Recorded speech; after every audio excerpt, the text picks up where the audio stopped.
பெரிய புராணத்தை படிக்கிறோமே, அது என்ன 63 நாயன்மார்கள் வரலாற்றை மட்டும் சொல்லுதா? பெரிய புராணம் கற்பதால், பெரிய புராணம் கேட்பதால், பெரிய புராணம் சிந்திப்பதால் என்ன சார் பயன்?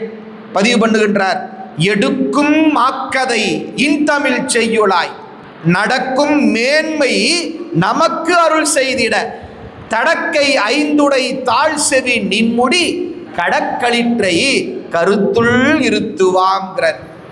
எடுக்கும் மாக்கதை, உயிர்களாகிய நம்மளை பிறவி பெரும் குழியிலிருந்து, பிறவி பெரும் கடலிலிருந்து நம்மை மேலே எடுக்கும் கதை என்ன பண்ணோம்? எடுக்கும் மாக்கதை இன்தமிழ் செய்யலாய், நடக்கும் மேன்மை நமக்கருள் செய்திட.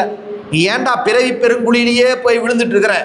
அதோ சிவலோகம் கைலாயம் இருக்குது, மேன்மையை நான் தருகிறேன், நீ சிவத்தை பற்றுவாயாக என்று சொல்லி விநாயகப் பெருமான் தன் தும்பிக்கையை நீட்டி நமக்கு ஒரு நம்பிக்கை தருகிறான். ஆனால் நாம் என்ன பண்ணுறோம்? அந்த கையை தள்ளி விட்டுட்டு மீண்டும் மீண்டும் பிறவி குழிக்குள்ளேயே விழுவுகிறோம்.